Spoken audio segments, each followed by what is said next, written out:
ನನ್ನ ಜೊತೆಗೆ ಚಿನ್ಮಯ್ ಅವರ ದೊಡ್ಡಪ್ಪ ಇದ್ದಾರೆ, ಅವ್ರನ್ನ ಕೂಡ ಮಾತನಾಡಿಸ್ತಾ ಹೋಗ್ತಾನೆ. ಸುಧಾಕರ್ ಶೆಟ್ಟಿ ಅಂತ, ಅವ್ರನ್ನ ಮಾತನಾಡಿಸ್ತಾ ಹೋಗ್ತಾನೆ. ಸರ್, ಏನ್ ಹೇಳ್ತೀರಾ ಘಟನೆ ನಡೆದಂತಹ, ಅಂದ್ರೆ ಆ ಘಟನೆ ಬಗ್ಗೆ ಏನ್ ಹೇಳ್ತೀರಾ? ಎಷ್ಟು ಲಕ್ಷ ಜನ ಸೇರಿದ್ರು? ಒಂದು ದುರದೃಷ್ಟಕರ ಘಟನೆ ಮೇಡಮ್. ಯಾಕೆಂದ್ರೆ ನಮ್ಮ ಸರ್ಕಾರ ಏನ್ ಮಾಡ್ಬೇಕಂದ್ರೆ ಒಂದು ಪ್ಲಾನ್ ಮಾಡಿ ಮಾಡ್ಬೇಕು. ಮೊನ್ನೆ ಆಗಿದೆ, ಎಲ್ಲ ಜೋಶಲ್ಲಿದ್ರು. ಆ ಜೋಶಲ್ಲೇ ಮಾಡಿದಾಗ ಕ್ಲೌಡ್ನ ಕಂಟ್ರೋಲ್ ಮಾಡೋಕ್ಕೆ ಪೊಲೀಸವ್ರಿಗೆ ಒಂದು ವ್ಯವಸ್ಥೆ ಕೊಟ್ಟೋಯ್ತು. ಆ್ಯಕ್ಚುಲಿ ಪೊಲೀಸರು ಮೊನ್ನೆ ರಾತ್ರಿವರೆಗೂ ಕೆಲಸ ಮಾಡಿ ತಿರ್ಗಾ ಮಾರನೇ ದಿನನೂ ಮಾಡ್ಬೇಕಂದ್ರೆ ಅವ್ರಿಗೂ ತುಂಬ ತೊಂದರೆ ಆಗುತ್ತೆ. ಬಟ್ ಇದು ಹೇಳ್ಬೇಕಂದ್ರೆ ನಮ್ಮ ಸರ್ಕಾರದವರು ಒಂದು ಕಾರ್ಯಕ್ರಮ ಮಾಡೋದ್ರಲ್ಲಿ ತುಂಬ ಫೇಲ್ಯೂರ್ ಆಗ್ಯಾರ ಅಷ್ಟೇ. ಸರ್, ಅಂದ್ರೆ 19 ವರ್ಷದ ಹುಡುಗಿ ಸಾಕಷ್ಟು ಕನ್ಸು ಕಟ್ಕೊಂಡಿದ್ರು. ಅವ್ರ ಅಪ್ಪ ಅಮ್ಮನ ಹತ್ರ ಮಾತಾಡೋಕ್ಕೂ ಆಗ್ತಾ ಇಲ್ಲ, ಅಷ್ಟು ಅಳ್ತಾ ಇದಾರೆ, ಕಷ್ಟ ಆಗ್ತಾ ಇದೆ. ಏನ್ ಹೇಳ್ತಿದಾರೆ ನಿಮ್ಮ ಹತ್ರ? ಇವ್ರನ್ನ ತಂದೆನ ನೋಡ್ಬೋದು, ಆದ್ರೆ ನಾನು ನೋಡೋಕ್ಕಾಗ್ತಿಲ್ಲ.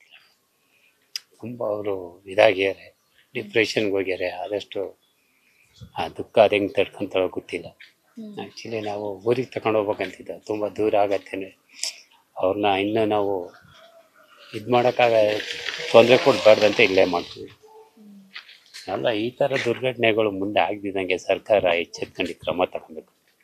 ಯಾವುದೇ ಸರ್ಕಾರ ಆಗಿರಲಿ, ಅದು ಒಂದು ಕಾರ್ಯಕ್ರಮ ಮಾಡೋಕ್ಕೆ ಅವರು ಸಂಬಂಧಪಟ್ಟ ಇಲಾಖೆಗಳಿಂದ ಇನ್ಫಾರ್ಮೇಷನ್ ತಗೊಂಡು ಯಾವ ರೀತಿ ಮಾಡ್ಬೇಕಂತ ಯೋಚನೆ ಮಾಡ್ಬೇಕು.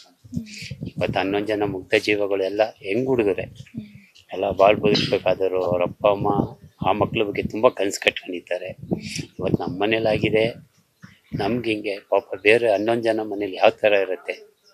ಇದಕ್ಕೆಲ್ಲ ಸರ್ಕಾರದವರು ಯೋಚನೆ ಮಾಡಿ ಯಾವುದೇ ಒಂದು ಕಾರ್ಯಕ್ರಮ ಮಾಡಬೇಕು. ಎಷ್ಟು ದೊಡ್ಡ ಕಾರ್ಯಕ್ರಮ ಮಾಡ್ತೀನಿ ಅಂದರೆ ಅದ್ರ ಬಗ್ಗೆ ಅವರು ಮುಂದಾಲೋಚನೆ ಇಟ್ಕೊಂಡು ಕಾರ್ಯಕ್ರಮನ ಸಂಬಂಧಪಟ್ಟ ಇಲಾಖೆ ಜೊತೆ ಮಾತಾಡಿ ಆಯೋಜನೆ ಮಾಡಬೇಕು. ಸರ್, ಅದೇ ಚಿನ್ಮಯ್ ಬಗ್ಗೆ ಏನ್ ಹೇಳ್ತಾ ಇದ್ರು ನಿಮ್ಮ ಹತ್ರ ಅವರು? ಆಕೆನೇನಾದ್ರು ಓದಿಸ್ಬೇಕು, ಯಾಕಂದ್ರೆ ಅವ್ರು ಯಕ್ಷಗಾನ ಕೂಡ ಮಾಡ್ತಾ ಇದ್ರು, ಬಾಸ್ಕೆಟ್ಬಾಲ್ ಕೂಡ ಆಡ್ತಾ ಇದ್ರು. ಸೊ ಏನು ಅವ್ರ ಆಂಬಿಷನ್ ಏನಿತ್ತು? ಅವಳು ತುಂಬ ಆಂಬಿಷನ್ ಇಟ್ಕೊಂಡಿದ್ರು ಅಪ್ಪ ಅಮ್ಮ.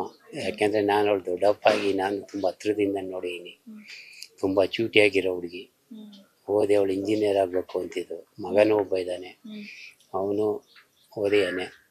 ಬಟ್ ಇವಳ ಮೇಲೆ ತುಂಬ ಆಸೆ ಇಟ್ಕೊಂಡಿದ್ರು. ಅದು ನಮ್ಮಲ್ಲಿ ಮೇಡಮ್, ನಾವು ಮಂಗಳೂರು ಬಣ್ಸರು, ನಮ್ಮಲ್ಲಿ ಹೆಣ್ಮಕ್ಳೇ ಮೇನು. ನಮ್ಮ ಒಂದು ಸಂಪ್ರದಾಯದಲ್ಲಿ ನಾವು ಹೆಣ್ಣಿಗೆ ತುಂಬ ಪ್ರಾಮುಖ್ಯತೆ ಇರೋದು. ನಮ್ಮ ಮನೆ ದೀಪನೇ ಇಲ್ಲ ಅಂದ್ಮೇಲೆ ಯಾವ ಥರ ಆಸೆ ಇಟ್ಕೊಂಡಿದ್ರು ಏನು ಪ್ರಯತ್ನ? ಇದಿಷ್ಟು ಚಿನ್ಮಯ್ ಅವರ ದೊಡ್ಡಪ್ಪ ಆಗಿರುವಂತಹ ಸುಧಾಕರ್ ಶೆಟ್ಟಿ ಅವರು ಹೇಳ್ತಾ ಇರುವಂತಹ ಮಾತು. ಅಂದ್ರೆ ಕರಾವಳಿ ಭಾಗದಲ್ಲಾಗ್ಲಿ ಸಾಮಾನ್ಯವಾಗಿ ಹೆಣ್ಮಕ್ಳಿಗೆ ಜಾಸ್ತಿ ಪ್ರಾಧಾನ್ಯತೆಯನ್ನ ಕೊಡ್ತಾರೆ. ಸೊ ಮಗಳನ್ನ ಮನೆಯ ದೀಪ ಅಂತ ಅಂದ್ಕೊಂಡಿದ್ವಿ, ಆದ್ರೆ ನಮ್ಮ ಮನೆಯ ದೀಪ ಆರಿ ಹೋಗಿದೆ, ಅದು ಕೂಡ ಯಾರದ್ದೋ ನಿರ್ಲಕ್ಷ್ಯದಿಂದ ಅಂತ ತಮ್ಮ ಒಂದು ಬೇಸರವನ್ನ ವ್ಯಕ್ತಪಡಿಸ್ತಾ ಇರುವಂತದ್ದು. ಕ್ಯಾಮರಾಮನ್ ಮಂಜುನಾಥ್ ಹೊಸಕೋಟೆ ಜೊತೆ Pragati Shetty, news first, Bengaluru. News first, ನಿರ್ಭೀತಿಯಿಂದ ನಿಮ್ಮ ಪರವಾಗಿ.